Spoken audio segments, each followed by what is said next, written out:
D'ailleurs, en parlant de Last of Us, jeux vidéo post-apo, Ariane, Metro Exodus, c'est l'heure. Alors Metro Exodus, parle-nous-en un petit peu. Et ben Metro Exodus que tu as juste devant toi, Karel, c'est le nouveau RPG de 4A Games. C'est aussi le 3e volet d'une série qui est adaptée de livres à la base. Cette fois, c'est devant Charlie. C'est donc une série de livres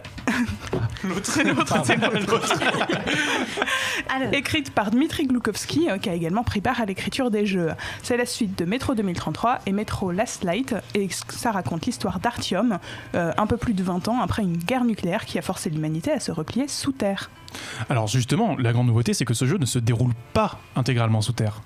Et oui, là on a eu un peu d'ambition de la part de 4A Games. On quitte les souterrains du métro et on part en exode, d'où le titre, sur 9000 km à travers la Russie. Le jeu dure une année, on a les saisons qui sont incluses dans le jeu avec un système de météo dynamique, ambiance par exemple tempête de sable au milieu du désert. On a également un cycle jour-nuit qui est assez important au niveau du gameplay puisque il influence le comportement des ennemis.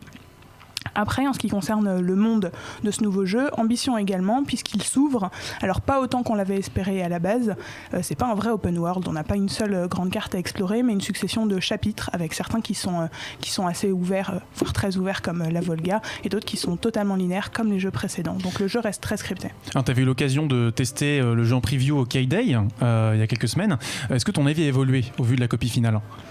Pas vraiment, c'est-à-dire que voilà, je considère que j'ai pas passé un mauvais moment, je considère que le jeu a vraiment des qualités, notamment au niveau de sa narration environnementale qui est très maîtrisée, il y a un vrai sens du détail.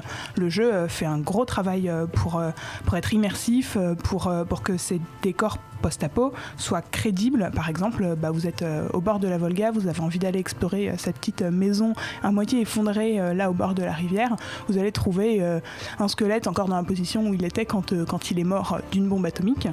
Donc voilà, univers crédible. Même chose du côté des personnages, il faut savoir que parmi les chapitres dont je parlais tout à l'heure, il y en a qui sont en fait des tranches de vie dans le train. Donc en fait vous pouvez avec vos coéquipiers aller fumer une clope ou jouer de la guitare, ce genre de choses. Et après niveau gameplay, c'est de la survie dans un univers post-apo, donc il faut ramasser un peu tout ce que vous pouvez. Il y a un gros système de craft ensuite et grosse importance de la gestion des ressources. Donc l'ambiance est là, le visuel est là, de ce côté-là on n'a pas de soucis. Raconter comme ça a l'air plutôt prometteur, mais du coup qu'est-ce qui coince ? C'est une succession de défauts principalement techniques en fait. Gros problème avec l'IA notamment, qui n'est pas un nouveau problème chez Metro. Mais là ça fait 6 ans que la Slate est sortie maintenant, donc c'est un peu dommage que par exemple quand il fait nuit, les ennemis perdent quand même une bonne portion de QI. Voilà, la crédibilité en prend forcément un peu un coup. Après, moi, mon premier souci quand j'ai testé le jeu, c'était la caméra que je trouvais assez rigide pour un FPS. Au bout de 20 heures de jeu, je m'y suis faite. La mauvaise nouvelle, c'est que je trouve que certains gunfights, notamment ceux qui sont assez rapides contre les mutants, peuvent perdre en saveur. Et après, il y a une suite d'imperfections de gameplay. C'est un très mauvais platformer, par exemple. Donc, sauvegardez bien avant de sauter sur cette barque qui se balance au-dessus du vide. et puis sinon, Artyom rejoint le commandant Shepard au panthéon des pires conducteurs de jeux vidéo. Donc voilà. Et puis, il y a des trucs un peu irritants au niveau du côté RPG pur. Par exemple, Artyom ne prononce pas le moindre mot durant tout le jeu, y compris quand on lui pose une question. Ça fait un petit peu bizarre. Voilà. Du coup, moi, pour résumer mon avis sur Metro Exodus, encore une fois, j'ai pas passé un mauvais moment. Je trouve que il y a une grande force toujours de la série sur son histoire, sur la façon dont le jeu met en place son univers. On a une belle aventure, on a un beau dernier chapitre que je ne spoil pas, mais qui est un très bel hommage à l'ADN de la série. C'est dommage que les finitions pêchent un peu, notamment quand c'est des défauts qui sont en fait pas nouveaux. Très bien, mais en fait ce que tu nous dis de là, c'est que c'est un jeu qui a beaucoup d'ambition, mais qui peut-être n'a pas suffisamment d'introspection par rapport à ce qu'on réussit ou pas les jeux précédents, et du coup voilà, c'est un peu un compromis entre ce qui fait l'ADN de la série et ce qu'ils ont voulu rajouter, en fait. Ouais, c'est un peu ça, ouais. Et toi, t'y as joué, Mehdi, un petit peu à Metro J'ai joué 1 heure et demie, à peu près. D'accord. À Exodus ou à Metro en général Non, à Exodus. Le Metro, j'avais joué au premier, que j'avais lâché en route. C'est un peu un truc qui catégorise mon rapport à la série. Assez souvent, je lâche en route. Pareil, je rejoins le côté DA et narration environnementale qui, en général, est vraiment un point fort du jeu, le système effectivement de masque à gaz, etc.